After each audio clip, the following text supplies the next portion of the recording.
All right, thank you all for joining this event as part of GYEO 2030. As part of the Creative Associates communication team, I want to welcome you to this virtual panel. Just as a reminder, this panel presentation will include speakers who are presenting in French. At the bottom of your screen, you will see an interpretation button.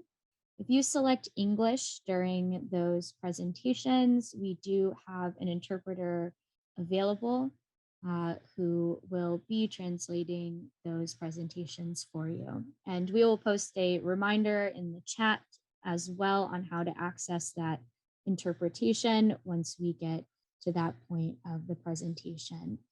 Also, a reminder that there will be an opportunity to ask questions at the end of the presentation. Feel free to put your questions in the chat at any time, and we'll save those for our presenters at the end. Additionally, if you have any technical difficulties or need assistance from us, you can also put that in the chat box as well, and we'll be sure to help you out.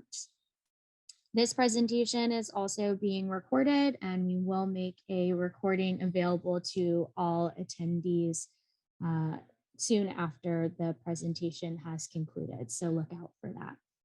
And with that, I'll go ahead and hand it over to Matthew Bremen from Making Sense to get us started with our presentation today. So Matthew, over to you. Great, thank you, Olivia. And thank you to everyone for joining us today. My name, as Olivia said, is Matthew Bremen. I'm the Global Director for the Youth Economic Opportunity 2030 Initiative, or GYEO 2030. Making Sense is excited to have Creative Associates International host today's solution webinar. This is the last in a series. We have 13 of them. It's an opportunity to hear from youth activists tackling disinformation in today's world and implications this is having on their livelihoods. So we're in for a treat. Before we get started, I would like to briefly provide some context for this and the other solution sessions that have taken place over the past 6 weeks.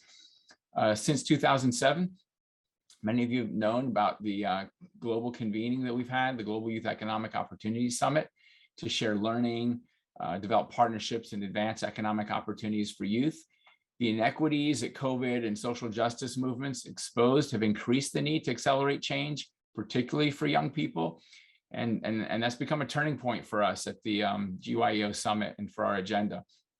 So we're transforming our approach to fully include young people, as you'll hear today, alongside adults in activities to ensure youth are co-designing solutions to their own problems and not just serving as token representatives on panels and so forth. So in addition, we're going to expand the dialogue beyond the US and Washington, DC, and seek to host or support convenings around the world that engage young people and adults locally to discuss solutions to the SDGs, SDG 8 specifically, that are relevant in their context. And during this 2021-22 season, we're doing this through a series of events that you see here at the bottom of the slide: youth dialogues, GYEO solution sessions or webinars such as this one on key topics of interest to young people, and convenings, regional, global ones, all part of a series of near-term activities that are designed to share the latest GYEO program lessons and gain commitment from actors globally to advance good practices within a common language and framework of the SDGs, specifically, as I mentioned, SDG 8, which for you who aren't familiar with it, it's to promote sustained, inclusive, and sustainable economic growth, full and productive employment, and decent work for all. We also plan to establish global convenings as annual touch points to track progress toward achievement of SDG 8. So on the next slide, you'll see our partners. I want to thank them for financial and in-kind contributions. They've joined us on this exciting journey, and Creative Associates is one of them. In addition to Creative Associates International, I specifically want to recognize Palladium, who's our global session partner, along with FHI 360 and CRS, who are regional session partners. I also want to acknowledge our first two local partners, Africa Skills Hub, which is out of Ghana, and the Latin American Leadership Academy, which is out of Colombia and Brazil. There are organizations joining every day, so please let us know if you're interested in committing to GYEO 2030. Today, we're excited to have Creative host this session on debunking disinformation, a systemic approach and conversation with youth activists from Mali and El Salvador. So without further ado, I'd like to welcome today's moderator, Tamara Grigorieva, who will get us started. Over to you, Tamara. Great, thank you, Matthew. Hi, everyone. Thanks so much for spending your morning or afternoon, wherever you are with us. I'm from Creative Associates International. I'm the Associate Director of a development lab, where we basically focus on different tech solutions for development, civic technology, data analysis, media, connectivity, and so on. Overall, our company, Creative Associates, works across three thematic areas: communities in transition, so things like political transition, socioeconomic transition, economic growth, and also education. One of my colleagues from the economic growth division will be speaking to you in a bit. But prior to that, just wanted to say why we are going to talk today about disinformation specifically. We as a company started working on disinformation for about 3 years now. And the approach that we've been taking to working on disinformation has evolved as the space has evolved itself, as I'm sure you know if you're interested in it. And a lot of things have changed in a way how social media platforms deal with disinformation, how disinformation spills over to the offline spaces, and so on. So we wanted today to talk about some of the basic concepts about disinformation, but also some examples from other parts in the world, in Mali, where we recently were working, but also in El Salvador, where we have quite an active presence. And just to hear from our participants how we can tackle disinformation, how youth can develop solutions, what development professionals can offer, and things like that. So let's go to the next slide. Okay, and with that, I wanted to introduce our panelists. So you've heard from me, and then Eliza Chard is my colleague at the Economic Growth Division. She is a program director on one of our projects and also works on positive youth development. And we are also joined by Omar Luna from LabDat from El Salvador, by Havad Risa in Mali, who is a lawyer and also is working on disinformation as a trainer, and also Michelle Yao, who is also from Mali. So Hao is actually based in Bamako, but Michelle Yao is based in the Kayes region, and he's a journalist and a blogger and also a disinformation trainer. We can go to the next slide. Okay, so just to touch base on some of the basic terms prior to us diving into the discussion. Maybe some of you know this already, but what is actually disinformation? What is information disorder in general?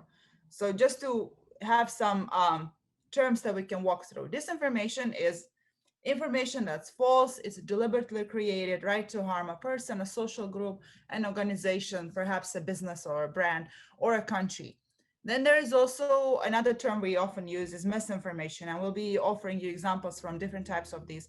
So misinformation is also the information that is false, but it's usually created and or shared not with intention of harm. So for example, a lot of the content around COVID or in general, like healthcare remedies that are wrongful have been shared recently that are misinformation. And then there's also malinformation, which is information that's based on reality, but it's presented in a different way, and it's used to inflict harm on a person, organization, company, country, region, ethnicity, and so on. In general, we call this whole space information disorder. And why? Because we treat it as if it's a disorder that's attacking one person, a community, a country, but in generally us all globally. And honestly, in general, information disorder and disinformation, it's an old field and an old problem. It's been around as long as we have, but it's getting this whole new framing, and especially so with social media, meaning it became more viral. It's way harder to verify, and it's way harder to track, and also hard to understand where it started and where it's going. So we'll go to the next slide, please. Thank you. So you're sitting here, and perhaps if you don't work with disinformation prevention on a daily basis, maybe you're thinking, why should I even care about this? This is so political, and maybe like I'm not dealing with politics. Why should I care? Well, there are many reasons. So speaking of it being political, for a long time, people thought that, oh, disinformation is just like about politics. And if I don't engage with that, I don't have any problem. Well, that is not really the case. With the pandemic, with the COVID pandemic, we've seen that it has become a matter of social, it has become a matter of social livelihood, a matter of healthcare. And then also, okay, if you look even at political events, such as, for example, elections, disinformation can work around elections and skew the results of the elections or prevent certain people from participating in it. And then the disinformation is disproportionately, for example, affecting women and also the LGBTQIA2S community, and targeting them specifically, and leads to very harmful consequences. Speaking of like harmful consequences, you would think that, and it's very true that a lot of the disinformation these days originates online. But that said, it doesn't mean that it doesn't go to the offline space. And when it does, the real world effects are really, they could be really horrible. It can lead to a coup d'etat, to it can lead to a crisis, or some sort of violation of rights of a certain group, and so on. What another thing that disinformation does that's very dangerous is when it enters a community, it works towards social division. That is, you put a piece of disinformation into community. Let's say, for example, that, oh, if you are vaccinated, then you are actually getting a new virus. For example, we've seen that in a number of communities. And then the community is divided. Some people think it's true, some people think it's not true. What else happens after that? Erosion of trust in local social institutions, local community, in local media institutions, in local government also starts happening. And that way, the network between these different pieces of the community becomes to weaken. And it also, unfortunately, affects the future of workforce shaping, which my colleague Eliza is going to talk more about, because it can lead to some very harmful outcomes when it comes to workforce. And let's go to the next slide to look at some more issues. Okay, but that said, like, where do we actually see this information? How does it manifest? So like I said, a lot of it originates online. And there is this process that a lot of times is used that is called information laundering. So information laundering is like a three-step, or it can be more steps, but usually it's like a three-step process where first someone will place a piece of information, let's say on a social media website. Let's say you posted a status on Facebook, and then you need to layer it and you need to integrate it. Layering meaning you'll have 10, 15 people share it out. And that way, if let's say I'm a reader on Facebook, I'll see one post and then I'll see it shared 10 times. So I automatically start thinking, probably it's true since 10 people shared it. Oh, and then integration happens, which is maybe another person who is a journalist at a media organization also saw all these posts and was like, oh, I think it's true, I should report about it. And that way they already took something that was false, that was a piece of disinformation, and turned it into a news piece. So that said, who usually organizes this information laundering? There is a term that's often used, and it was introduced by Facebook a few years ago, but it's often used on different social media platforms. It's called coordinated inauthentic behavior. This is basically when a bunch of groups, or maybe sometimes it's a company that just has financial interest, or a bunch of individuals, or sometimes it's a government. And we see that a lot in, for example, in Eurasia, they're like the masterminds of it. Sometimes in Latin America also that has been a case. So the governments stand behind this coordinated inauthentic behavior. What they do is they get together and they put a bunch of pages together and just start posting the same things, like more like trolling activities. That, and they would keep posting these different pieces of information that would start misleading people. Anyway, while I'm talking about all of this happening online, it's important to understand that it does spill over to the offline space very quickly these days. And not only to offline space, like let's say I read your news and I went offline and talked to somebody. No, it will go to offline communities that don't really have access to internet or to mobile phones, and it will come to them. Good example would be COVID, and the whole situation about, should we really distance around COVID, like the 6 feet distance, or should we really put on masks and sanitize, and then the vaccines too. The information about vaccines and all this like disinformation around it went to the offline communities. The biggest problem was that is that when you live in an offline community, the thing is that you don't have the tools that people who are usually online have.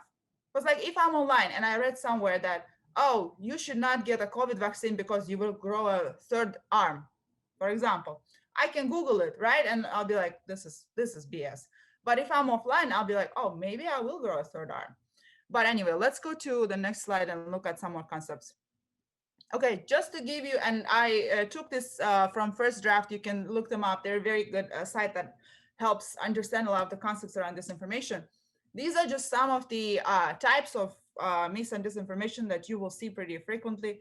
There is, of course, satire or parody, which, you know, it's not as harmful perhaps, and you can understand that it's satire, but you need to know that it's satire and not truth.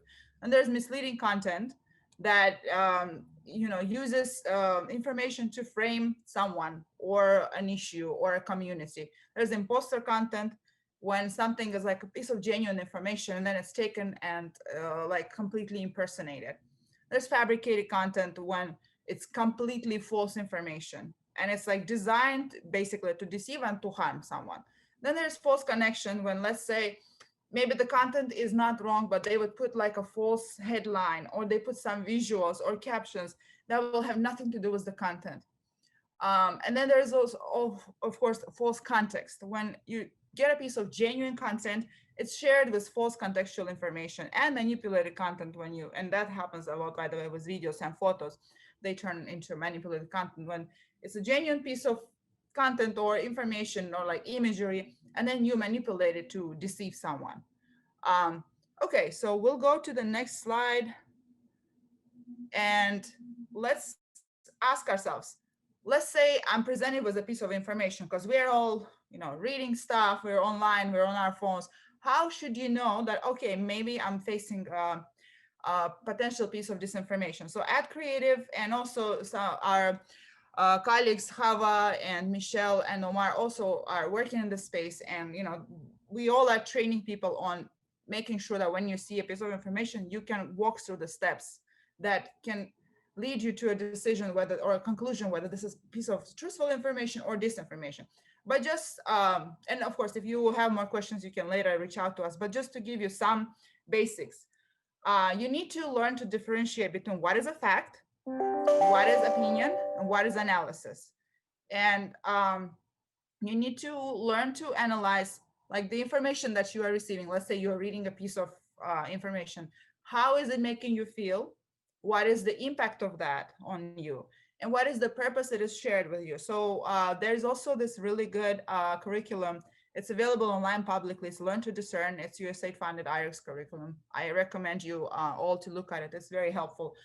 Something else you can also look at to understand whether you're looking at disinformation or regular like fact-based information is Stanford's Civic reasoning curriculum. It's also based online, and you can access it for free, and it walks you through more steps. Let's go to the next slide, please. Okay, and now I want to pass to my colleague, Hava. She will walk us through an example of rumors and misinformation, and she will also talk about how harmful content specifically affects the community that she's a part of. Hava, off to you. Sorry, this is Michelle. Oh, wait, sorry. Was this for Michelle? Yes. All right. Oh, I apologize. All right. Sorry. First, we'll have Michelle, and he will walk us through a couple examples, and then it will be Hava. My apologies. Go ahead, Michelle.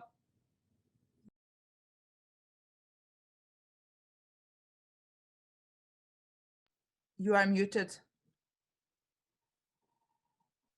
Oh, désolé.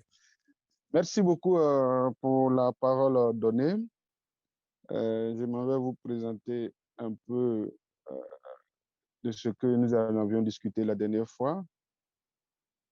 Donc, comme je l'avais souligné, c'est à propos de la rumeur. Moi, c'est sur cette base-là que je vais aller.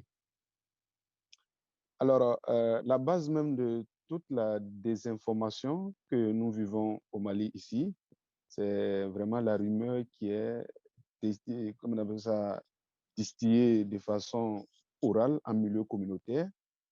Il y a, j'ai pris l'exemple la dernière fois, par exemple, au niveau de la communauté, au niveau communautaire, les personnes non connectées.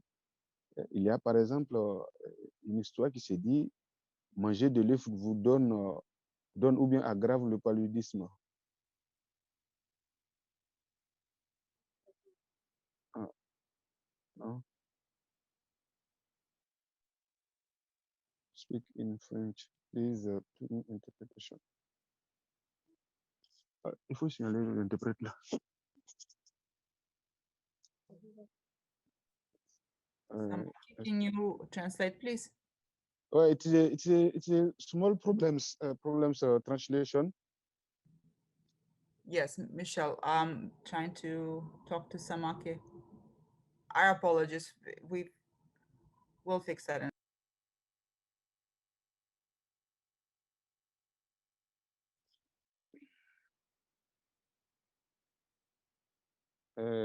Connexion internet, j'ai faim là. Comment on dit ça? C'est faible. La connexion internet, c'est faible chez Samake. Samake is not a connection internet. Yes, I see that. I think his connection cut off. Yeah. Give me 1 second. We'll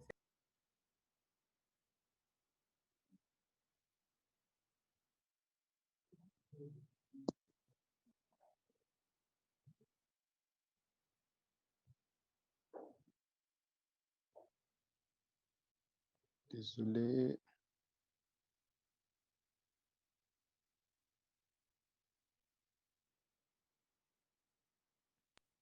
Okay, so our apologies. I messaged the translator to make sure that they come back in a minute. We'll switch things around real quick. So we'll, Omar, can we ask you to talk about your example first? Yes, that won't be a problem for And me. also introduce yourself, please. Hello, I'm Omar Luna. So sorry, but the internet connection was a hot mess. Before I can connect to the meeting, it's a pleasure to meet you all. I'm Omar Luna. I'm from El Salvador. I'm communicator and data analyst. I have my own venture called LabDat, and we are a very specialized firm in data and analysis visualization. And for me, it will be a pleasure to share with you some examples about rumors and disinformation over here in El Salvador.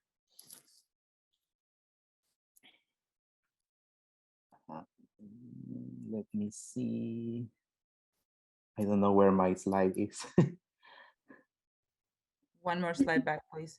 Oh, There. yeah, over there. Well, this was a very emblematic case because I don't know if you're familiar with the Salvador context, but the President Nayib Bukele has publicized a very well-known public policy called Plan Control Territorial, which is a very high ambition public policy in order to communicate to Salvadoran people and people over the world that El Salvador is the safest country in the world. And even though there is some public advance over different social media such as Twitter and Facebook, there are some cases that the government has some issues to communicate, and also they tend to prefer to remain silent or stigmatize the victims. And that are the cases of youth disappearing cases over here in El Salvador. And this is the case of Karen and Eduardo Guerrero. There are two young boys who arrived in like an Uber app called InDrive over here in El Salvador. They arrived at a cab through this app, and they disappear on September of this year. And this was a very complicated case because even though the national authorities communicate that Plan Control Territorial is a huge success here and over the world, these cases are very problematic to the government.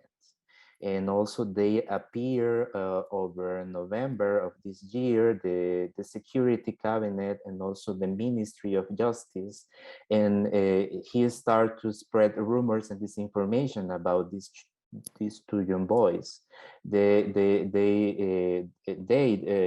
Also the Attorney General presented in a press conference, and they started spreading rumors about them. For example, there is this quote over a Twitter that the Ministry of Security told that there is a relationship between victims and perpetrators, and also they were saying that the two young boys were in bad companies, that they were related to drugs, and also that was a very strong narrative, because the mother of the two young boys that is over here in the photo, that is called, whose name is Toledo, was very stigmatized in her community. After the Ministry of Security started spreading those rumors over press conference and over the social media, her neighbors start to distance from her. They stopped talking to her, and also they started to have some doubts about what the whereabouts of Karen and Eduardo Guerrero. And that was very problematic, because the people start justifying the disappearance of some young people over here in El Salvador. They start saying, oh, maybe the government is right. They were in bad companies. They were related to drugs. What are they doing on the streets? They have to remain in their house. There's COVID. What are they doing outside their house?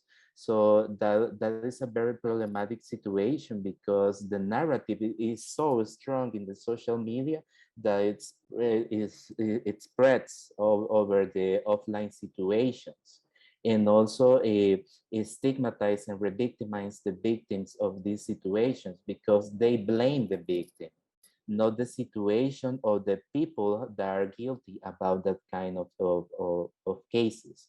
So that is my example. And also in this press conference, Yvette Toledo tried to question the minister, because she was saying, Mr. Minister, you were saying these things about my boys, but as you were saying this, where are my children? Do you have any more information? And until today, she has no information. She is a very stigmatized mother, and also she goes to the public authorities office in order to seek for answers, and she has no answers so far, so yet. So that is a very problematic situation, and also this kind of narrative is very similar to what happens to other young people that disappears here in El Salvador.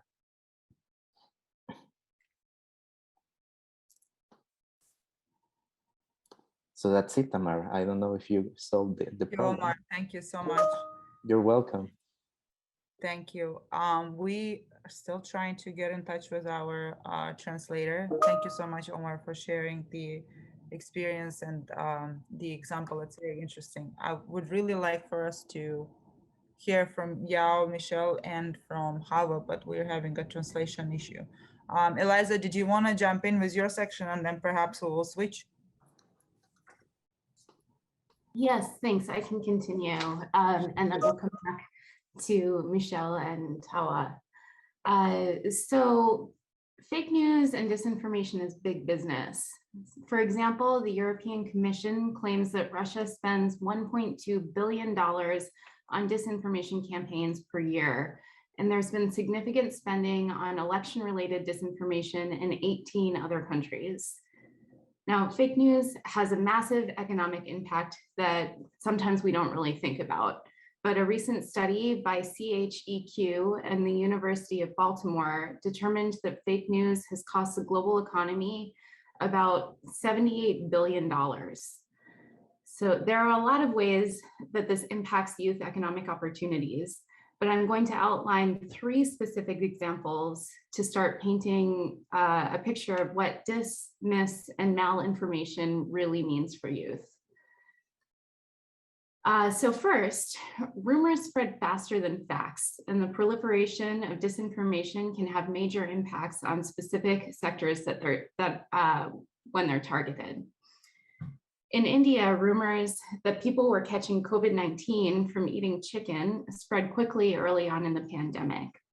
Now, despite this having no factual basis, the price of poultry dropped 50 to 60%. Poultry farmers were forced to cull their birds because they lacked storage and burn chicks alive because they couldn't afford to feed them. Now, this also had a ripple effect in the soya and maize markets, since these grains are used for poultry feed. Experts estimate that the industry suffered over $90 million in losses as a result of this rumor. And this is just one example of how disinformation impacts an industry and the millions of people, including youth and women, who are earning their living in India's poultry industry and related business activities. Now, second, the interplay between COVID-19 and disinformation also impacts youth economic opportunities. Now, studies have shown that the global recession that's been caused by COVID-19 has disproportionately impacted youth, and particularly young women and youth from marginalized communities. According to the World Economic Forum, in 2020, youth employment dropped by 8.7%, as compared to unemployment for adults, which dropped by 3.7%. Now, everyone is aware that there has been just a tremendous amount of disinformation about COVID-19 globally. Now, for example, in Brazil, there were rumors that coffins were being filled with rocks to inflate the country's COVID-19 death toll. Tanzania's late president, John Magufuli, famously denied the existence of COVID-19 and then likely died as a result of complications from the virus. And myths about COVID-19 vaccines causing infertility in women have circulated globally, including in the US. And disinformation about COVID and the vaccine has created confusion and vaccine hesitancy. And until we're able to combat COVID-19, we'll continue to see economic instability, slow growth, and retraction, with youth bearing the brunt of the impact. And lastly, traffickers, smugglers, and scammers have leveraged disinformation, often taking advantage of youth's feelings of desperation around lack of economic opportunity in their communities. NPR recently reported that misinformation on social media is playing a large role in convincing Central American youth to enter the United States. They cited that smugglers post, quote, testimonials from people who have reached the United States and have established good lives and are encouraging other people to migrate as well. Migration-related on and offline mis and disinformation is so common in Central America that the IOM has co-launched campaigns with local musicians and youth leaders to combat it. In preparation for this webinar, I also read accounts from youth who have been scammed online, applying for jobs that didn't exist, and being coerced to pay to secure those jobs. And additionally, young victims of human trafficking reported meeting, quote, recruiters online who offered them jobs and then kidnapped and trafficked them after meeting in person. While the development field is still working to understand dis, mis, and malinformation, its impact on youth's lives are real, and we need to work hand in hand to find solutions. Thanks. Next slide.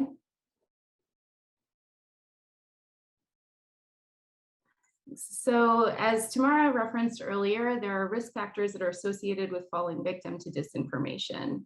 So at the individual level, some risk factors include key emotional needs that are unmet, a lack of sense of security and stability, low self-esteem, being in a personal time of crisis, such as job loss, being in an echo chamber or filter bubble, and lack of trust in media and civic institutions.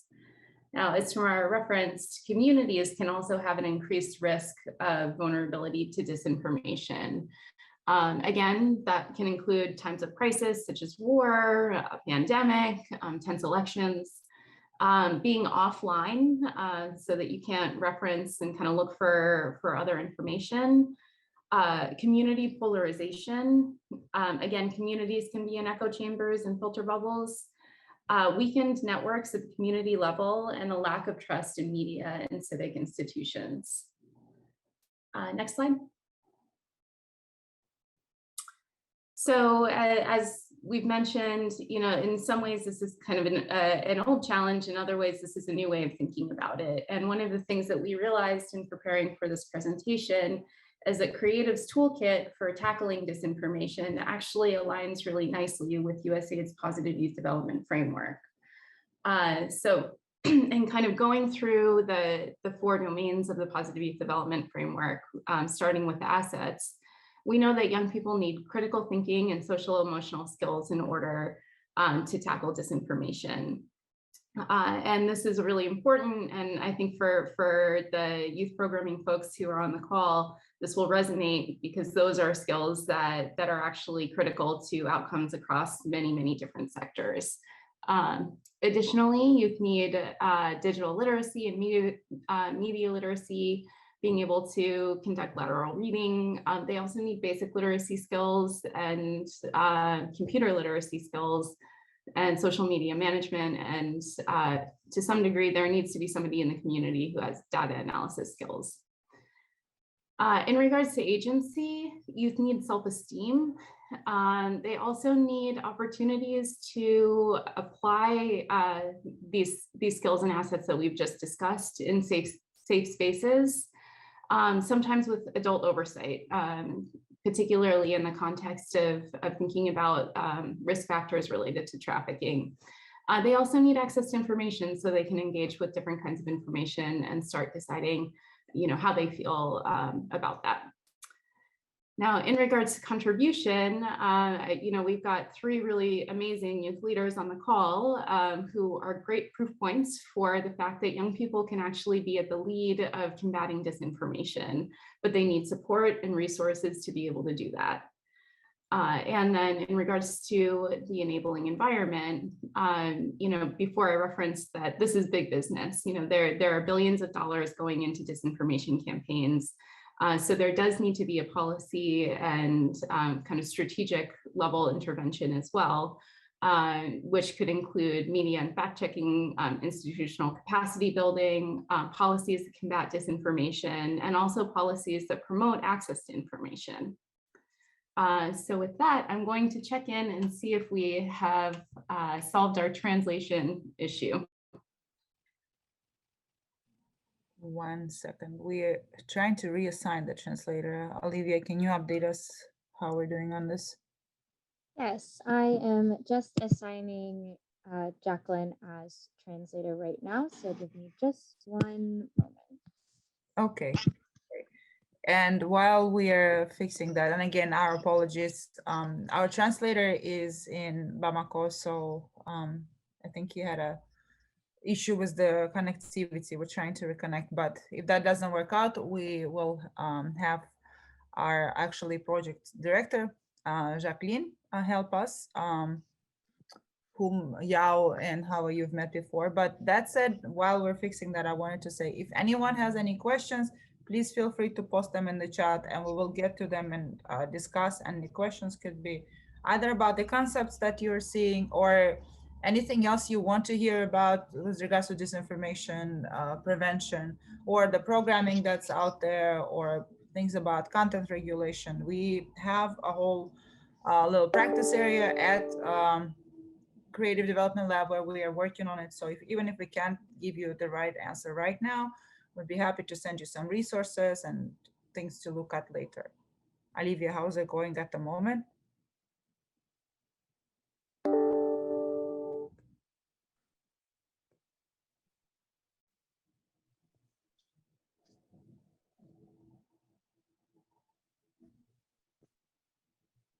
Jacqueline, you'll want to be in the English channel on interpretation, and then everyone should be able to hear.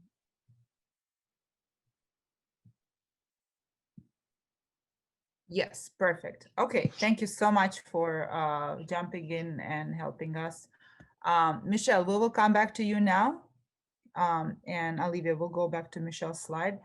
And Michelle, please, you can share your example, and then Jacqueline will help us to translate. Thanks everyone for being patient. Apologies for the technological and other challenges. Go ahead, Michelle.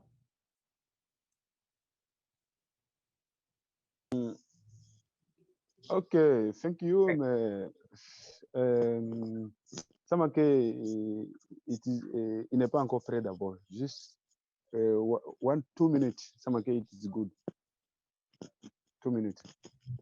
Okay, I was trying to get in touch with him, but we have Jacqueline for now. So you can start speaking. Go ahead. Ok. Donc, je disais que par rapport à ce que j'allais présenter, c'est sur la base de la rumeur qui est distribuée de façon orale en milieu communautaire d'abord. Donc, je pourrais dire que les fake news, bon, disons, la désinformation ne date pas d'aujourd'hui, ça date de temps anciens, puisqu'il y a des rumeurs qui sont distillées depuis les communautés, et surtout, c'est les communautés qui ne sont pas connectées. J'ai pris l'exemple tout à l'heure, et aujourd'hui, c'est un exemple qui continue. Je l'ai même posé aujourd'hui la question dans une salle. Beaucoup pensent que manger, par exemple, l'œuf donne ou aggrave le paludisme, alors que ceux qui donnent cette information n'ont jamais interrogé un spécialiste de santé pour le prouver. Et donc, sur quoi ils se basent pour dire que l'œuf peut aggraver ou donner le paludisme? Il suffisait juste simplement d'interroger un médecin ou bien un spécialiste en la matière pour qu'il le sache. Alors, ils ne l'ont pas fait. Donc, depuis des temps anciens, c'est quelque chose qui est devenu comme une rumeur légalisée au sein des communautés. Quand vous ne vous sentez pas bien, vous dites, ah, je veux manger de l'œuf. Ah non, non, non, il ne faut pas manger de l'œuf parce que ça va aggraver votre maladie ou ça va vous donner le paludisme, alors que scientifiquement, rien n'est prouvé. Donc, les rumeurs ont toujours existé. Comme je l'ai dit, c'est aussi vieux que l'humanité. C'est, comment on appelle ça, la bouche à oreille aujourd'hui, c'est l'échange par les réseaux sociaux qui la transporte. Donc, comme je l'ai dit, au sein des communautés, c'est de bouche à bouche, d'oreille à oreille, que les gens commencent à propager ces fausses informations, la désinformation. Mais aujourd'hui, avec la modernisation, avec les NTIC, ça a pris encore une autre tenue parce que les gens arrivent à partager cette idée-là sur les réseaux sociaux et ça va malheureusement nuire d'autres. Et donc, elle se manifeste depuis les communautés pour impacter négativement, notamment les jeunes et ceux qui n'ont pas la formation nécessaire pour vérifier ce qu'ils reçoivent comme information. L'exemple, c'est dans les conflits communautaires. Donc, voilà, aujourd'hui, la désinformation, elle est distribuée depuis la base communautaire et ensuite, elle a pris une proportion avec les réseaux sociaux. Okay, Michelle, thank you. Can you just give us a second and let Jacqueline to translate? Because I think she was waiting for you. Jacqueline, can you speak now? Jacqueline is on the French channel. I think that might be what the problem is. Oh, Jacqueline, you should be in the English channel, please. All right, so thank you so much.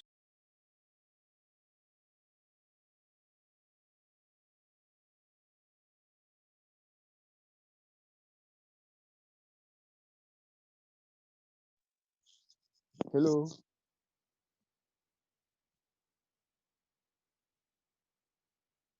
Hello.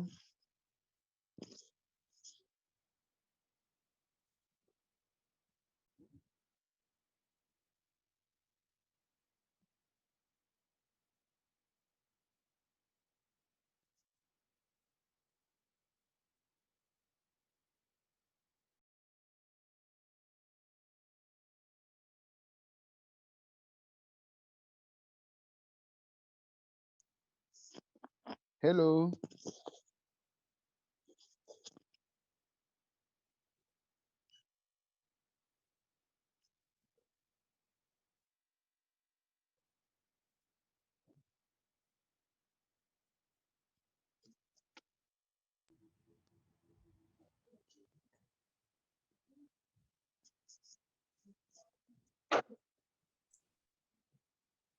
Jacqueline, we cannot hear you again.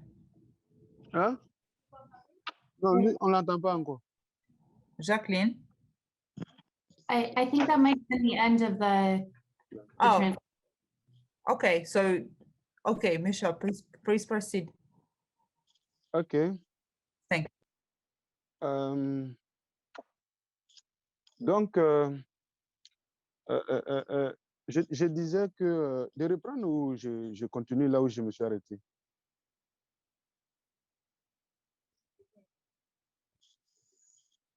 OK. Donc, je disais que la désinformation se manifeste depuis les communautés pour impacter les jeunes de façon négative et ceux qui n'ont pas la formation nécessaire pour vérifier ce qu'ils reçoivent. Parce que dans une communauté, quelqu'un qui m'a peut-être qui n'est jamais allé à l'école, on lui dit une information, on lui donne une information du fait que peut-être ça vient d'une connaissance d'un tonton, d'une tante qu'on connaît. Donc on se dit forcément peut-être que la personne, ce qu'il nous dit est vrai parce que en Afrique, ce qui est sûr, c'est que quand une grande personne vous donne une information, c'est comme si cette personne ne vous ment pas, quoi. Vrai ou faux, en tout cas, vous la consommez. Et donc, c'est ça. Aujourd'hui, avec l'arrivée des réseaux sociaux, ça s'est transformé. Et du coup, avant, c'était au niveau des communautés, de bouche à oreille. Les gens propageaient au sein des communautés.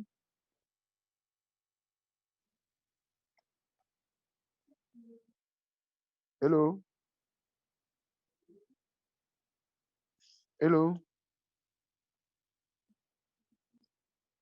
D'accord. Donc, les gens propageaient au sein des communautés, mais avec l'arrivée des réseaux sociaux, cette propagation a connu une nouvelle tendance. Donc, avant, ça ne se limitait qu'au niveau des communautés, mais aujourd'hui, elle se propage et va sur les réseaux sociaux. Donc, ça fait que ça impacte d'autres personnes, les communautés connectées.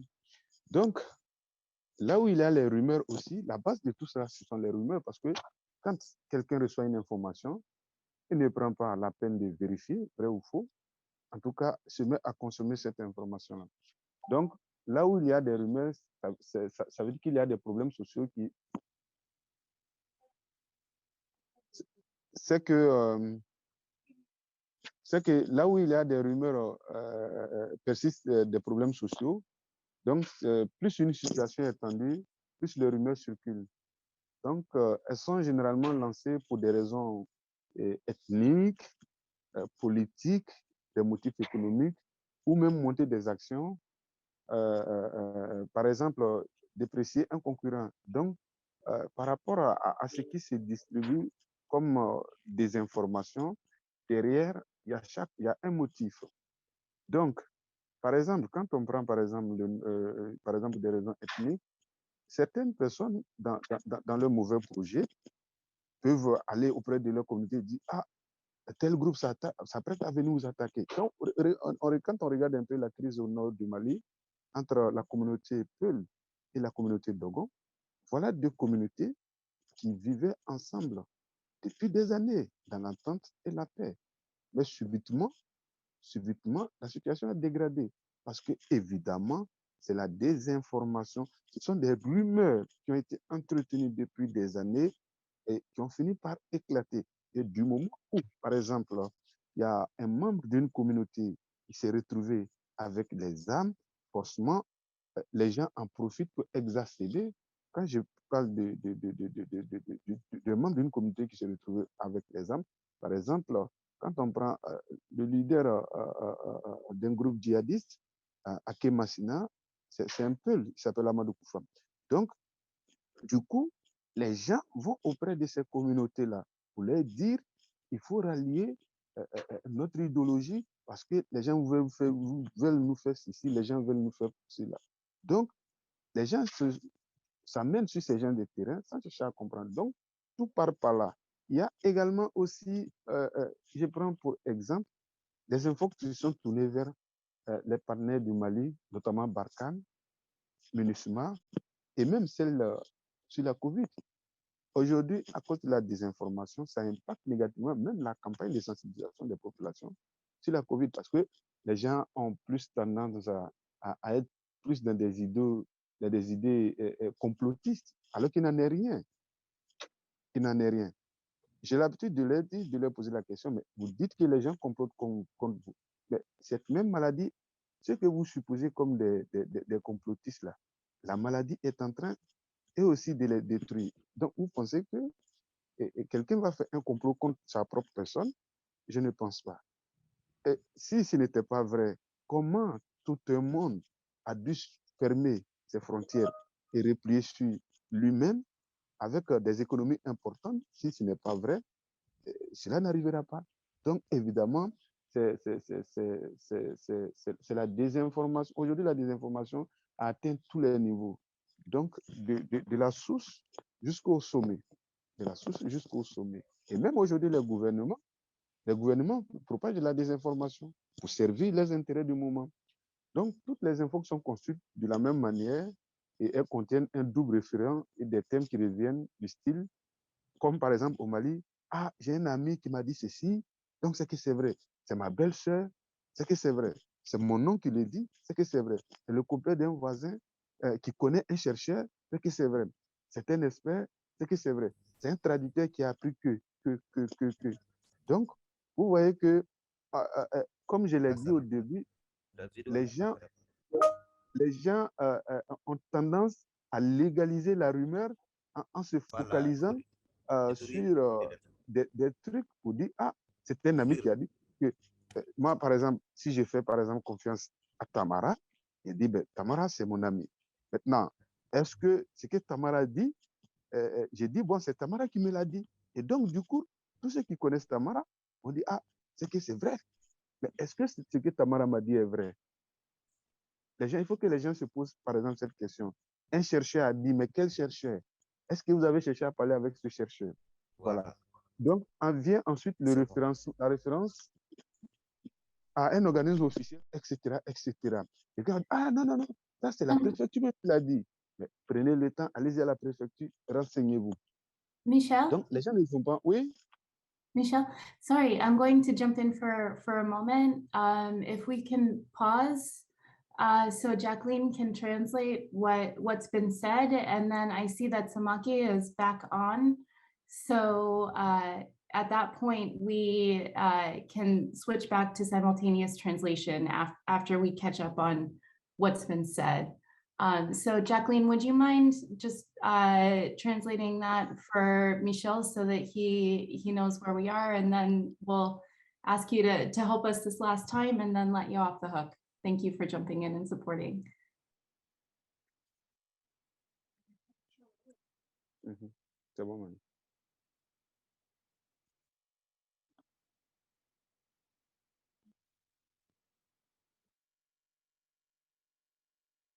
Allô?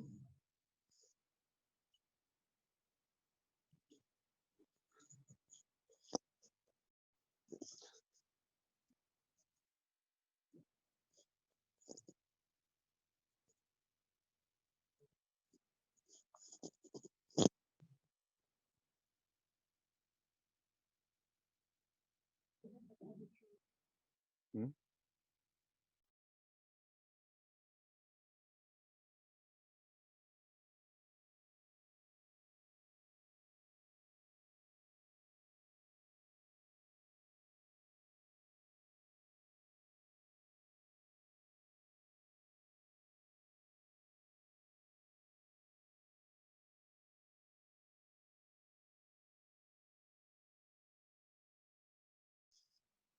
Donc, je disais, ensuite, il y a ce qu'on appelle la référence à un organisme officiel, comme par exemple la préfecture, l'hôpital ou des structures, soit publiques ou privées bien connues. Donc, ce sont des référents qui servent souvent à faire passer l'idée que ça ne peut pas être faux. Parce que c'est un proche qui me l'a confié ou elle ne va pas me mentir. Et quant à l'institution qu'on cite, on suppose qu'elle ne peut pas se tromper. Donc, je pourrais conclure pour dire que la désinformation se manifeste à plusieurs niveaux aujourd'hui, de la base communautaire aux réseaux et médias sociaux, c'est toute une chaîne qu'il faut soigner. Okay, Michelle, thank you. Sorry, we'll ask for Samake to translate, and then we will continue with Hava. And Hava, please, when you speak, just make little stops so that it's easier for Samake. Okay. Samake, would you please summarize the translation for us? Thank you so much, Michelle.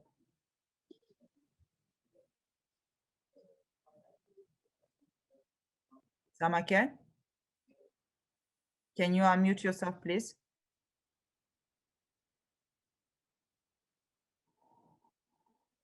Okay, can you please summarize the translation for what Michelle has said, and then we will move to Hava.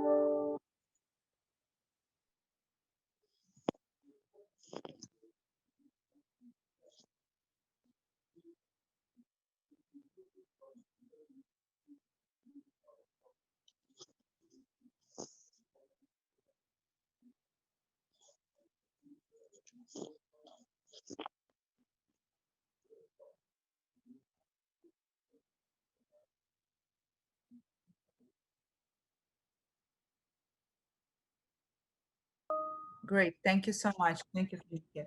Hava, we'll move on to you, and please let's move to the next slide. Hava, just make sure to make stops so Samake can translate.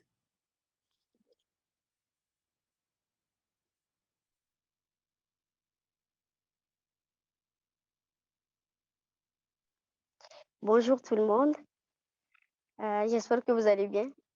Alors moi, je vais m'étaler sur deux aspects, c'est-à-dire l'aspect en ligne de la désinformation et l'aspect qui est dans la vie réelle, la désinformation dans nos communautés, surtout sur les personnes vivant avec handicap.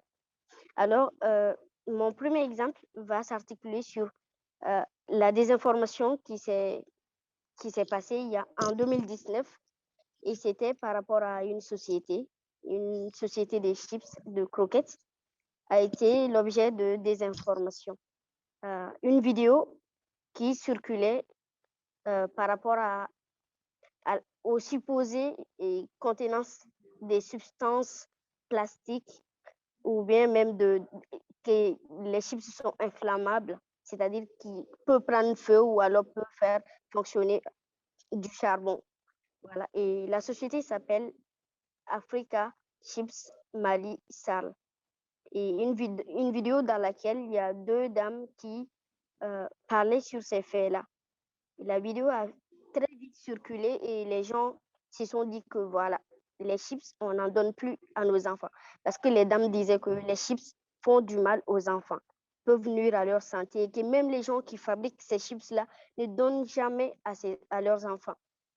Et c'est à travers ça que les dirigeants, c'est-à-dire les responsables de la société, s'en ont saisi de l'affaire.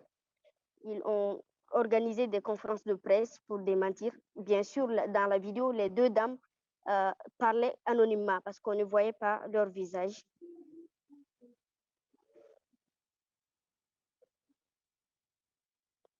Voilà. Et il y a eu des conférences de presse, il y a eu des vidéos directes par des égéries de la société, c'est-à-dire les ambassadeurs qui sont là pour faire la promotion de la société ont fait des vidéos directes pour démentir la situation.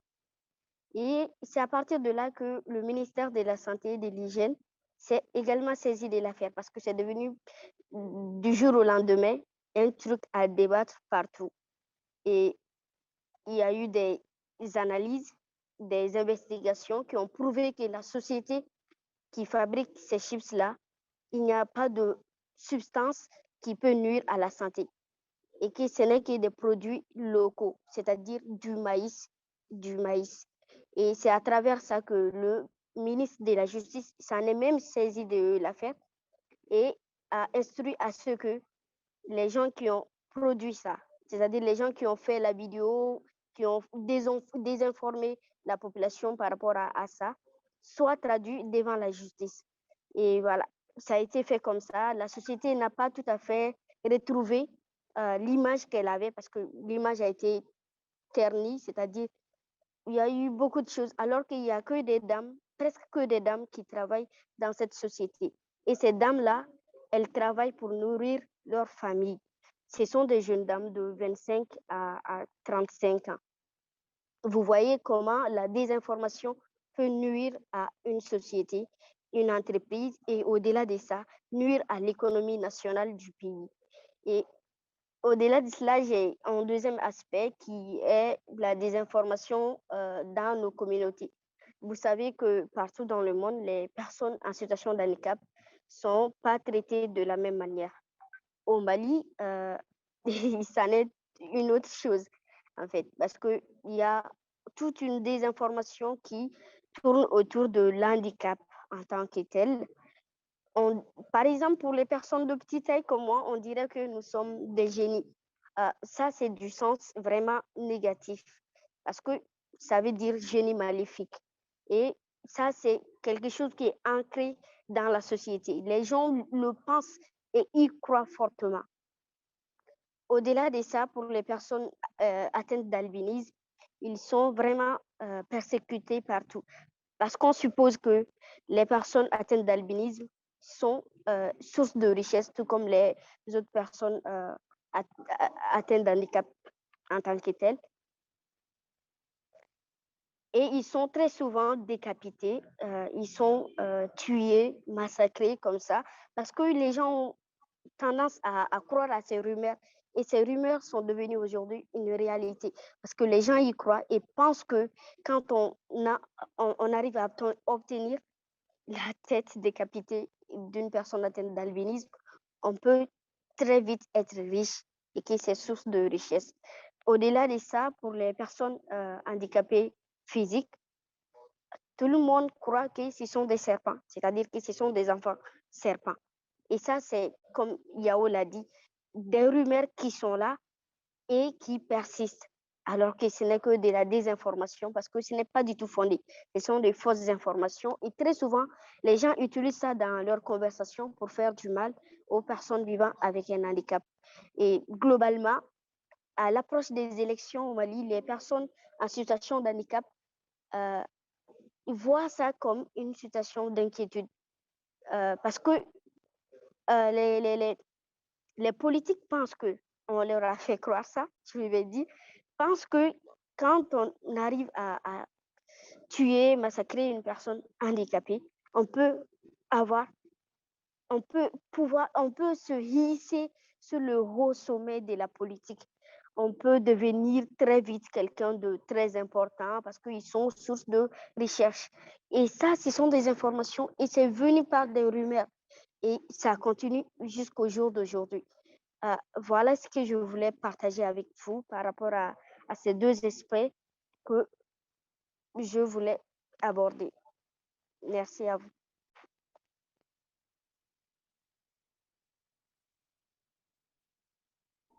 Chava, thank you so much. Appreciate your sharing. And Tamake, thank you. As you can all see, this information can affect various communities, various parts of life. So it can be directed at a brand like with the example of Africa Chips that Chava was describing, can be directed at a community like Chava was describing the situation around the disabled community, can be just rumors, misinformation like what Michelle was communicating to us, and can be political like what Omar has discussed with us. Again, we apologize for the translation and communications challenge that we had. Unfortunately, with online meetings, that happens sometimes, and we appreciate your patience. We will come from this section now to discussion. So we invite everybody in the audience, please ask questions, or if you have comments, you can raise your hand or you can unmute yourself, or if you don't feel comfortable speaking up, you can also put your questions in the chat. So we'll give 1-2 minutes for people to gather their thoughts and to come along with questions, and then we can kick off. Thanks again. Please don't be shy. Anything and nothing, whatever you are interested in asking, you know, nothing is a wrong question or a question that's inappropriate. So please.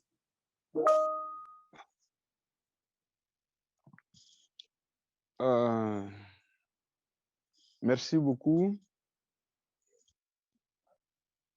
Je voudrais, par exemple, savoir au Salvador, par exemple, lorsque les gens sont face à une fausse information, comment est-ce que ces gens-là réagissent?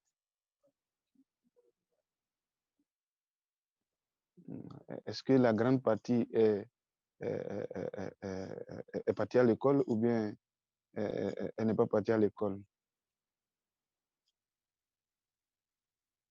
Parce que je constate que la désinformation, la plupart du temps, ceux qui, ça frappe beaucoup plus, c'est des gens qui n'ont jamais été, par exemple, à l'école.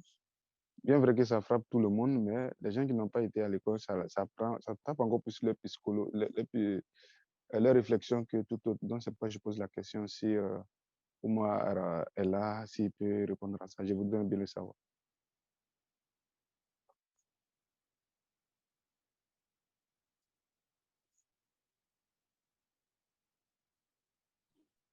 Hi, how are you? Can you repeat the question for me?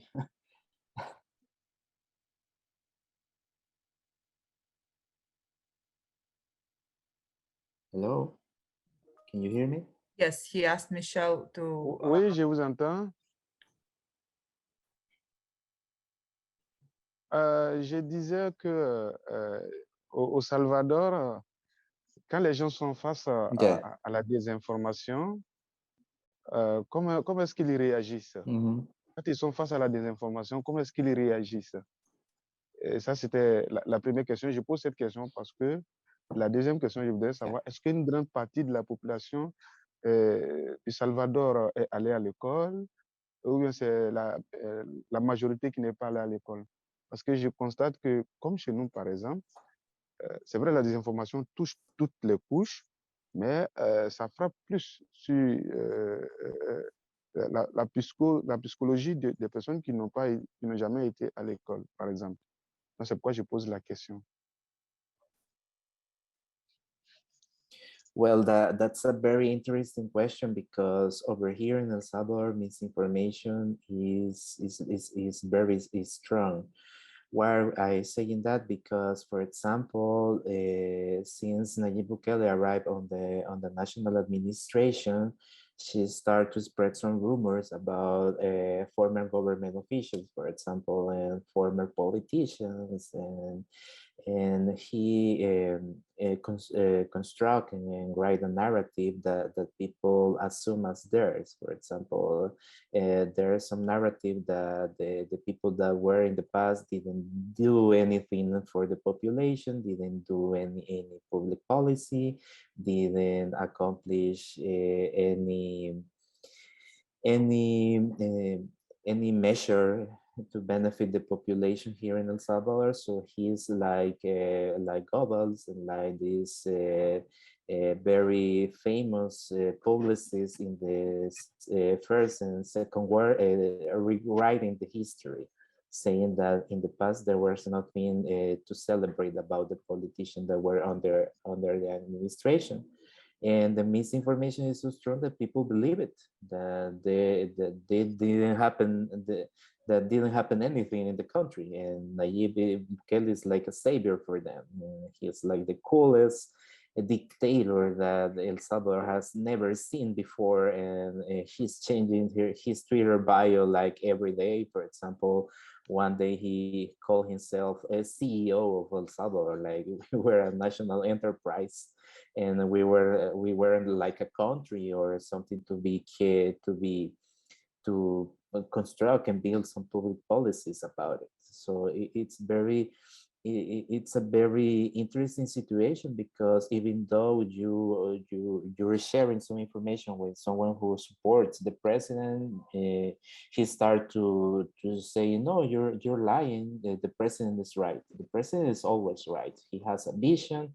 He's a groundbreaker. He has a very disruptive narrative, and I think the president is right. So it's very difficult to contrast the information that the president is spreading on the social media and off the social media, and also the people who have very low literacy are the people who tend to believe the most in the things that the person is sharing in the online spaces and also in the offline spaces. So it's more difficult for someone to say you can go to the communities and you can say the president ruled this against your community, and the people were like, no, the former politicians did that. The president is a very good person. He's very kind to us.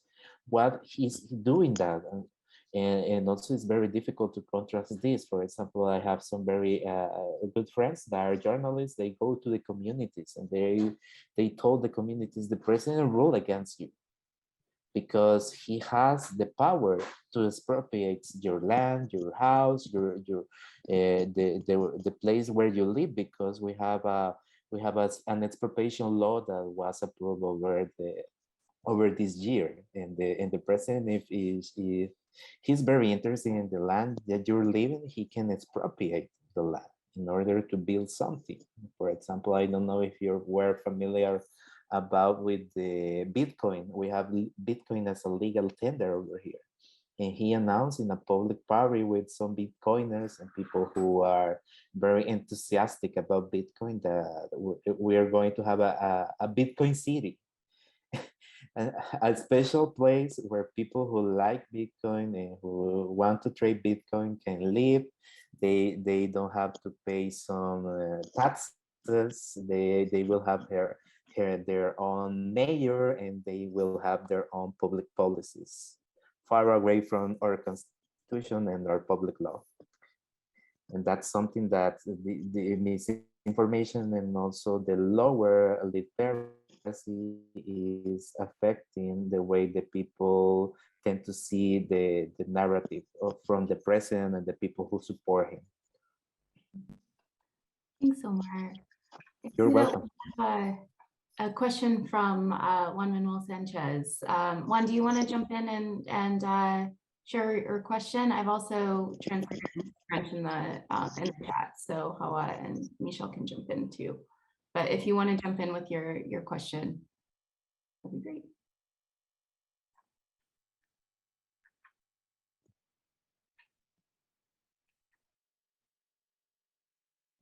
Juan, it looks like you're muted. Hello? Okay. Yes. Now you unmuted. Someone unmuted me. Thank you. No, I was listening from all your experiences and I was thinking about what is this asset that you will probably all of you have in common as youth leaders to fight misinformation practices in every country, because we have different countries. We have Salvador, we have Mali. So, but what is the common asset? What is the common element that you have as youth leaders to support and to fight misinformation practices?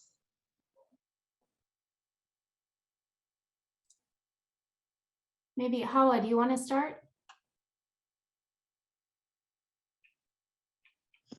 Oui. Je voulais même parler. And Michelle, you wanna go first and respond to the question? Thank you. Oui, merci à celui qui a posé la question. Je pense que c'est une question très pertinente. Et moi, je dirais tout simplement, cet atout dont nous avons en commun, c'est d'abord la prise de conscience que nous avons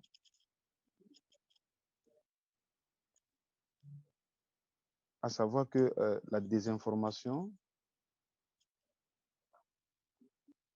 est une pratique à bannir. Ça, c'est le plus important. Maintenant, le deuxième point, c'est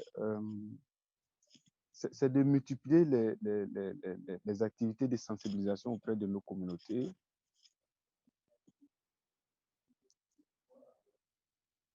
en leur montrant comment est-ce que souvent ces informations-là sont conçues dans le mensonge.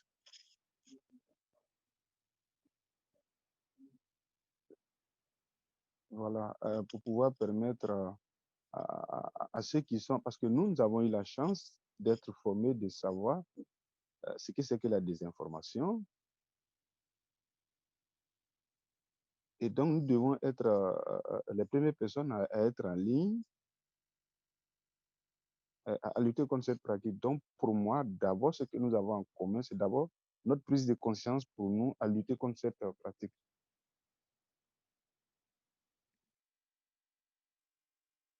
Voilà.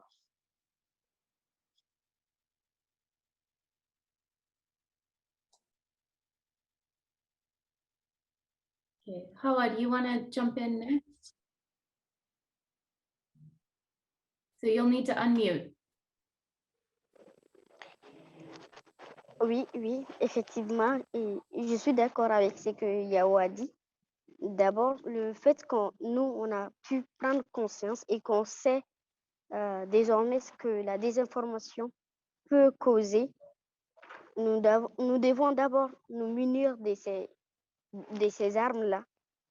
Ensuite, nous devons mener auprès de la population une éducation aux médias.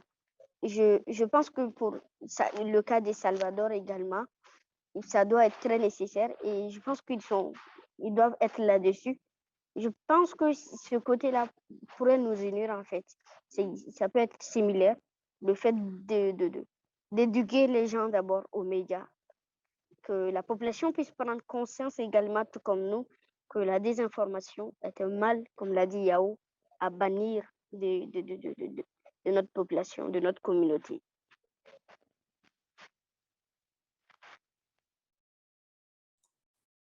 Okay, thank you. And Omar, you want to jump in?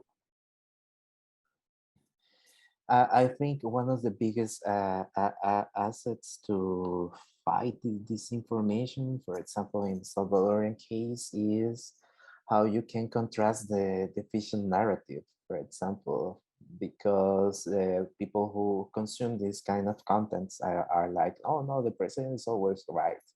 He doesn't make any mistakes. So he wants the good for us. He's fighting the former politicians that were corrupt and evil with us, like we were living in Gotham City, and he's like our Batman over here. So it's very important to start teaching people how to construct information, but not in a confrontative way, because we are very polarizing situation over here and on social media and off social media, and also there is a tendency to cancel people, like a cancel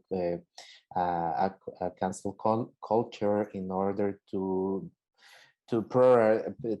make your point most important as the other people's points of view over here. So I think it's very important to understand that we don't have to feed the algorithm, because the algorithm is feeding from the polarizations of opinion that we have, even though if we are against the president and even though if we support the president. So I think it's very important to enlighten the conversation, to contrast what are the facts. Not everything is black or white.